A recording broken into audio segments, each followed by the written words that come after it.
अस्सलाम वालेकुम। कैसे हैं आप सब लोग? उम्मीद है आप सब लोग बिल्कुल खैरियत से हों। आज मैं आपको बड़ी ज़बरदस्त सी मज़ेदार सी अचारी मैकरोनी बनाना सिखा रही हूँ। सबसे पहले मैंने 1 कप ऑयल लिया है और यहाँ पे मैंने 1 किलो चिकन लिया है। इसके अंदर मैंने 1 चम्मच नमक शामिल किया, 1 चम्मच लहसुन अदरक का पेस्ट, 1 से 2 चम्मच सब्ज़ हरी मिर्चों का पेस्ट, 1 चम्मच सोया सॉस, 1 चम्मच विनेगर और 2 से ढाई चम्मच मैंने इसके अंदर अचारी मसाला शामिल किया है। अचारी मसाला कौन सा शामिल किया है वो आपको वीडियो में पता चल जाएगा आगे। इसके लिए आप वीडियो को पूरा देखिएगा ताकि आपसे कोई भी स्टेप जो है वो मिस ना हो। तमाम मसाला शामिल करने के बाद मैंने इसे तकरीबन 20 से 25 मिनट के लिए मैरिनेट होने के लिए छोड़ दिया था और अब हम इसे अच्छे से फ्राई करेंगे यहाँ तक कि चिकन जो है हमारा गल जाए और अच्छे से गोल्डन कलर भी आ जाए। इस मैकरोनी की रेसिपी के पीछे एक बड़ी दिलचस्प कहानी है।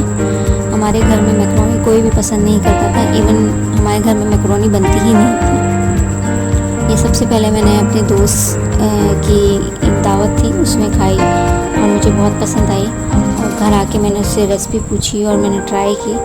तो सच बताऊँ तो वो बिल्कुल भी मज़े की नहीं बनी थी क्योंकि फ़र्स्ट ट्राई था, आती नहीं थी बनानी, तो वो इतनी अच्छी नहीं बनी थी। लेकिन हमने भी हार नहीं मानी और ट्राई करते रहे यहाँ तक कि हम अच्छा बनाना सीख गए और आज ये रेसिपी हम आपके साथ शेयर कर रहे हैं। बल्कि अब हमारे घर में भी बहुत शौक़ से मैकरोनी खाई जाती है और बहुत पसंद किया जाता है, बल्कि ख़ास तौर पे फरमाइश करके मैकरोनी बनवाई जाती है।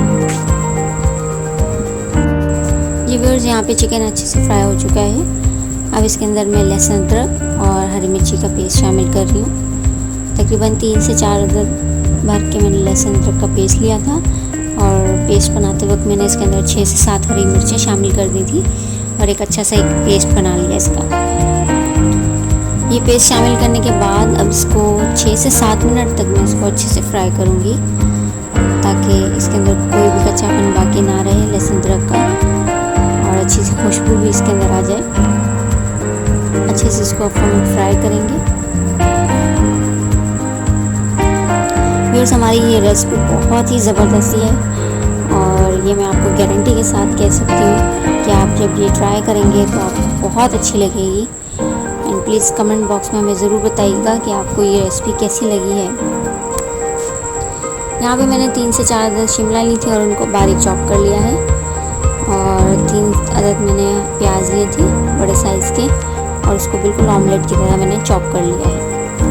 अब इसके अंदर सबसे पहले मैं प्याज शामिल करूँगी।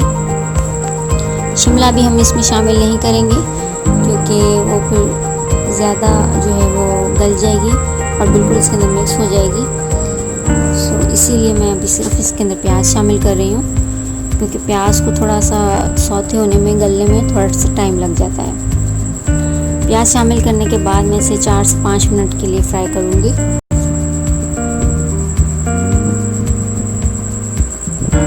इसको इतना ज़्यादा भी गलाएंगे नहीं, बस हल्का सा सौते करेंगे हम। अब इसके अंदर मैंने 3 अदद बड़े साइज़ के टमाटर लिए थे और उसका भी मैंने एक पेस्ट बना लिया था।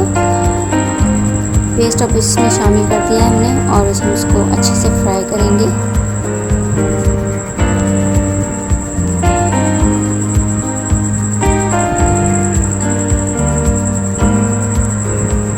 पेस्ट हमारा जो है वो खुश्क हो गया इसके अंदर टमाटर का और अच्छे से फ्राई भी हो चुका है। अब मैं इसके अंदर अचारी मसाला शामिल कर रही हूँ।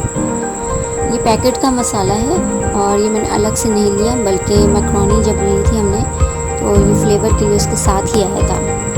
और 2 पैकेट मैंने मैकरोनी ली है तो उसके अंदर 2 साशे थे ये और दोनों ही मैं इसके अंदर शामिल कर दूँगी क्योंकि ये हम लोग तकरीबन 6 से 7 अफराद की सर्विंग के लिए बना रहे हैं। उस हिसाब से मैंने फिर दोनों पैकेट इसके अंदर शामिल कर दिए थे। मसाला शामिल करने के बाद इसे 1 से 2 मिनट के लिए बस हम फ्राई करेंगे। अब मैं इसके अंदर जो है शिमला और मटर शामिल कर रही हूँ। ये 1 कप मटर ली है मैंने और 1 कप शिमला ली है। मटर और शिमला शामिल करने के बाद हम इसे ज़्यादा फ्राई नहीं करेंगे, बस हल्का सा इसको स्टर फ्राई करेंगे। ताकि इसकी क्रंचीनेस जो है वो बरकरार रहे और ज़्यादा गल भी ना जाए ये।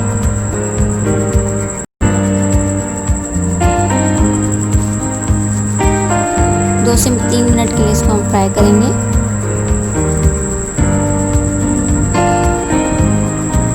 अब मैं इसके अंदर जो है 2 टेबल स्पून जो है सोया सॉस शामिल कर रही हूँ। मुझे अंदाज़ा है तो इसलिए मैं इसके अंदर डायरेक्ट ही बॉटल से शामिल कर रही हूँ। आप जो है इसके 2 टेबल स्पून जो है वो मेजर करके शामिल कीजिएगा। तकरीबन 2 से 2.5 चम्मच मैं इसके अंदर सफ़ेद सिरका शामिल कर रही हूँ।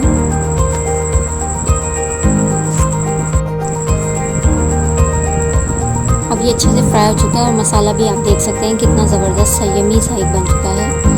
अब 2 पैकेट मैंने इसके अंदर जो मैक्रोनी ली थी और बॉईल करके मैंने रख ली थी पहले ही, वो शामिल कर दिए मैंने। इसको बॉईल करने का तरीका भी बहुत सिंपल सा है। आपने पानी लेना है, जितना आपकी मैक्रोनी है उससे थोड़ा सा ज़्यादा पानी ले लें आप, और उसके अंदर जो है 1 चम्मच नमक और 2 टेबल स्पून ऑयल शामिल करके उसको बॉईल करके रख लें। मैक्रोनी शामिल करने के बाद मैंने अब इसके अंदर तकरीबन पूरा 1 कप भर के जो है मैंने टमाटो केचप जो है वो शामिल किया है और इससे बड़ा ज़बरदस्त सा और बड़ा यूनिक सा बड़ा मज़े का जायका आ जाता है। 3 से 4 अदद मैंने हरी मिर्चें ली थी और उनको बारीक मैंने स्लाइस कर लिया था, वो शामिल कर दिए मैंने। और अब हम इसको अच्छे से मिक्स करेंगे ताकि तमाम मसाला जो है वो मैक्रोनी पे लग जाए और ज़बरदस्त सी जो है वो हमारी मैक्रोनी जो है वो रेडी हो जाए। जी व्यूअर्स, अच्छे से मिक्स करने के बाद हमारी मैक्रोनी बिल्कुल रेडी है और मैं इसे सर्व कर रही हूँ। जी तो देखिए हमारी मैक्रोनी कितनी ज़बरदस्त, कितनी यमी लग रही है और कितनी ज़बरदस्त सी ये अचारी मैक्रोनी रेडी हुई है। इसे घर पे ज़रूर ट्राई कीजिएगा और मुझे कमेंट बॉक्स में बताइएगा कि आपको ये रेसिपी कैसी लगी। जिसने मेरा चैनल सब्सक्राइब नहीं किया वो जल्दी से जाएं और जाके रेड बटन क्लिक कर दें, ये बिल्कुल फ्री है। मेरी वीडियो अगर पसंद आई है तो लाइक करें, शेयर करें और कमेंट करें। मिलते हैं नेक्स्ट वीडियो में, तब तक के लिए मुझे दीजिए इजाज़त। अल्लाह हाफिज़।